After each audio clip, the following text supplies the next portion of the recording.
کیسے نرم ہو سکتے ہیں، دل کیسے اللہ کی طرف مائل ہو سکتے ہیں؟ تو امام احمد بن حنبل نے فرمایا تھا حلال کھاؤ تمہارے دل نرم ہو جائیں گے۔ تم اللہ کی عبادتوں کو ترک کر کے، نمازوں کو چھوڑ کر، اللہ سے دور ہٹ کر جو روزیاں کماتے ہو کھاتے ہو وہ حرام ہیں، وہ حلال نہیں ہیں۔ میرے عزیز بھائیوں، میرے اپنے وطن کے دوستوں، میری ہم زبان لوگوں، میرے بھائیوں، میرے عزیزوں، صحیح مسلمان بنو، ایسا لگے کہ واقعی آپ مسلمان ہیں۔ اللہ کی قسم ہمیں حیا آتی ہے، ہمیں شرم آتی ہے۔ عرض کر رہا تھا میں کہ میں کہاں کہاں تک آپ کو کہاں لے کے چلوں۔ اللہ ہی کو لوگ بھولے بیٹھے ہیں تو رسول اللہ صلی اللہ علیہ وسلم کا کیا حشر ہوگا؟ ان کو کہاں تک لوگ یاد رکھیں گے؟ خود رسول اللہ صلی اللہ علیہ وسلم کو کچھ لوگوں نے جو یاد رکھا ہے، صحابہ کرام کو بھولے ہیں، نہ خلفائے اربعہ کا پتہ، نہ خلفائے راشدین کی زندگی، نہ ان کی سیرت، خود نبی پاک کی سیرت کا ان قریبوں کو پتہ نہیں ہے۔ میرے عزیز، بڑے ہی دل دکھتا ہے، واللہ بتا رہا ہوں، دکھ ہونے کی بات ہے۔ ابھی میں بتاتا ہوں کہ ہمارے اسلاف نے انہی غربتوں میں، انہی فقر میں کس قدر عزتیں انہوں نے کمائی ہیں۔ اللہ اللہ کی دیکھ کے رشک ہوتا ہے۔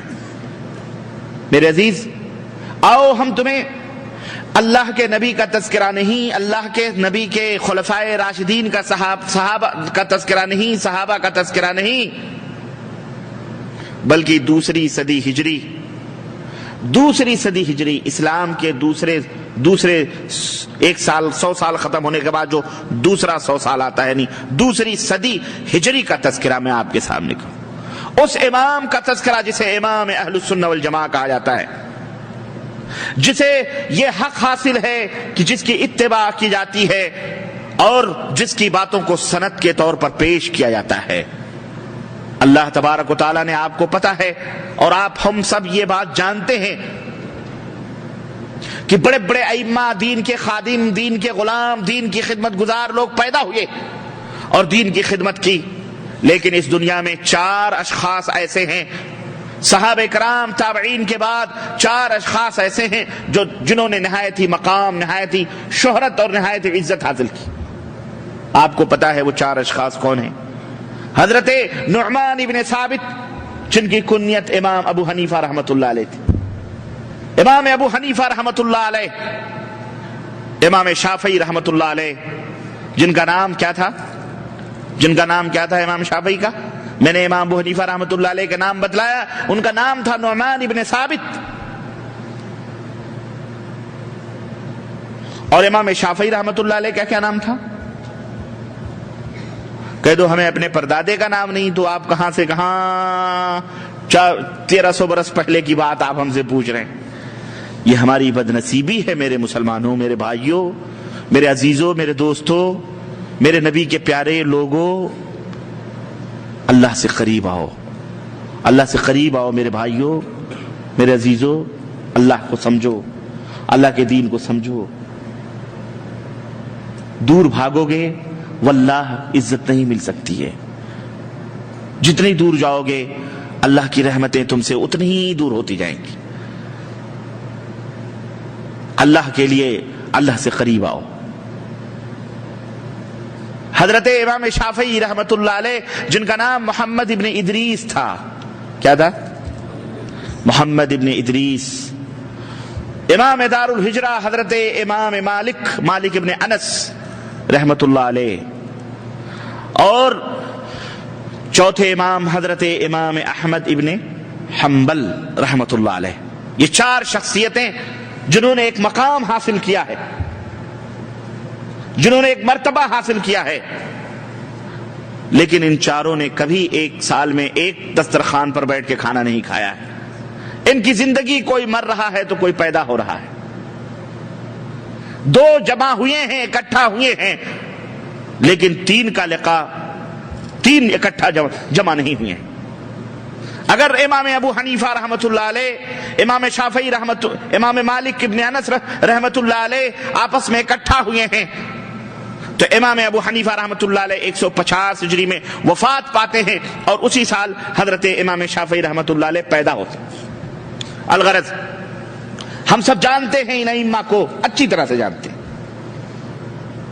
امام احمد بن حنبل رحمۃ اللہ علیہ کا آج تذکرہ ہوگا، آج ان کا ذکر میں کرنے بیٹھا ہوں۔ نیچے سے شروع کر رہا ہوں انشاءاللہ۔ امام شافعی، امام مالک، امام ابو حنیفہ رحمہم اللہ کا بھی تذکرہ انشاءاللہ کسی وقت کروں گا میں۔ امام احمد بن حنبل رحمۃ اللہ علیہ، اس لیے میں ان کا خاص طور سے تذکرہ کر رہا ہوں کہ ان کی زندگی شروع سے لے کر آخر تک عجیب و غریب کشمکش کی زندگی رہی۔ اس امام کو جتنا دین کے لیے تکلیفیں پہنچائی گئیں، ایذائیں پہنچائی گئیں، جتنی اس کو دشوار گزار راستوں سے اس کو گزارا گیا، کوئی امام اتنی مشکلات کا سامنا نہیں کر کے۔ امام ابو حنیفہ رحمۃ اللہ علیہ ضرور جیل کی سلاخوں کے پیچھے گئے اور دشمنوں نے انہیں زہر دے دیا اور وہیں وہ اللہ کو پیارے ہو گئے جیل ہی کے اندر۔ امام مالک نے ضرور مشقتیں برداشت کی، یہاں تک کی جب بادشاہ وقت نے مجبور کیا، اس کا کہنا یہ تھا کہ طلاق اگر کوئی شخص زبردستی اپنی بیوی کو دیتا ہے تو مانو کی طلاق ہو جاتی۔ امام مالک کہتے تھے کہ جو مجبور کر دیا گیا ہو، نیزے اور تلواروں کی نوک پر جس سے طلاق لی جاتی ہے، اس کی طلاق واقع بولو نہیں ہوتی۔ اگر تمہارے پاس اس کے خلاف کوئی دلیل ہے تو آتونی من کتاب اللہ و سنت رسول اللہ صلی اللہ علیہ وسلم، تو مجھے اللہ کی کتاب اور میرے حبیب حضرت محمد الرسول اللہ صلی اللہ علیہ وسلم کی کوئی بات بتلا۔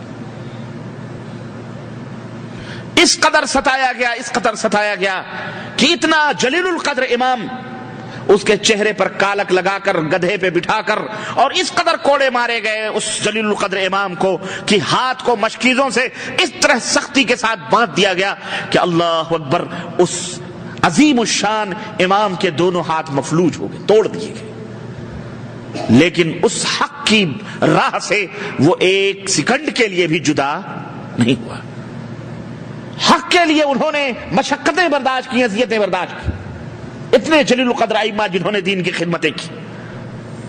لیکن ان سب میں سب سے زیادہ محن اور سب سے زیادہ مشقت اور سب سے زیادہ مصیبت کو اٹھانے والا یہ نوجوان، یہ امام، جسے امام اہل السنہ والجماعہ کا خطاب امت محمدیہ صلی اللہ علیہ وسلم نے عطا فرمایا ہے، حضرت احمد بن حنبل رحمۃ اللہ علیہ۔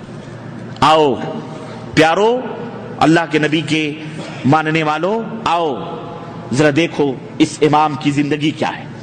مقصد کیا ہے بیان کرنے کا؟ میرے مقصد یہ ہے کہ لوگوں اس امام کی روش کو اپناؤ، اس امام کے طریقے کو اپناؤ، جو امام خدا ہیں، جو ائمہ خدا ہیں، جنہوں نے سیدھی راہیں بتلائی ہیں، جنہوں نے دین کی خدمتیں کی ہیں، جو ٹمٹماتے ہوئے ستارے ہیں آسمان ہدایت کے، ان سے تم روشنی حاصل کرو،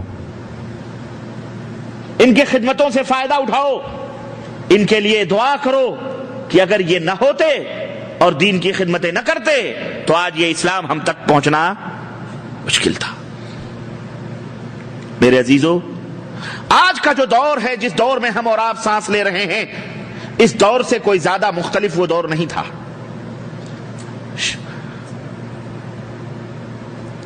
ایک ناحیے سے تھوڑا مختلف تھا کہ اس دور میں جو بات اوپر سے آتی تھی اسے تیر اور تلوار کے زور پر منوایا جاتا تھا۔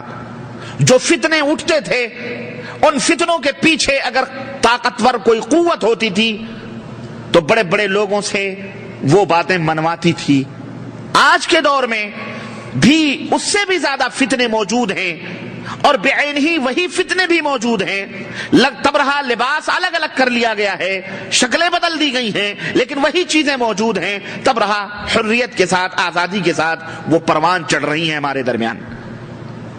کہیں کہیں شدت ہے، کہیں کہیں نرمی ہے، لیکن تیر اور تلواروں کا وہ دور یا پستول اور بندوقوں کے نیزوں پر ایمان نہیں بدلا جا رہا ہے۔ یہ ایک غنیمت ہے، لیکن بالکل یہی دور تھا۔ امام احمد بن حنبل رحمت اللہ علیہ اتنے جلیل القدر امام کہ اپنے وقت کے امام حضرت ابو ثور محدث، بہت بڑے محدث، اور محدث جانتے ہو کس کو کہتے ہیں؟ محدث کا مقام یہ ہے کہ وہ ہزاروں حدیثوں کو اپنے سینے کی تختیوں پر محفوظ رکھتا ہے، اللہ کے نبی صلی اللہ علیہ وسلم کی باتوں کو یوں ہی